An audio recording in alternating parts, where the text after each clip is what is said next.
Among the dialects, Bisaya lang ang naitala sa Guinness. Ano? Oo, kasi isang salita, ang daming meaning. Tulad ng Ang sa Bisaya, yung peace, peace. pwede kapayapaan. Yung Peace. peace, pwede muka. Peace, oo. Yung peace, pwede isda. Peace, oo. Yung peace, kung saan ka nakatira, peace 1, peace 2. Ganon. Tama.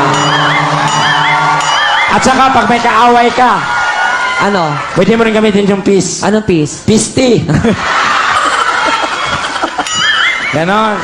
Ano pa? Yung pale. Pale. Yung pale, pwede timba. Timba? Yung pale, namumutla. Pale. Yung pale, nagbabalat. Yung pale, yung past tense ng Paul. Oh, I pale. Ganon. Tapos ba nag-text ka tapos hindi na-send? Message sending pale. Nademonyo ka. Bisaya ka talaga. Ano? Oh, proud. Hello. Proud akong Bisaya. Proud din naman akong Bisaya kasi ako Kasi- Bisaya. Bisaya din ako, pero Pero yung original, ano ko talaga, yung lahi. yung origin. Origin, ikaw. Saan ka talaga? Yung mom ko is from Pampanga. Yung dad mo is from? Benguet. Ano? Benguet. From Pampanga, tapos Benguet. Ah, So half ka, ano ka? Kapampangit.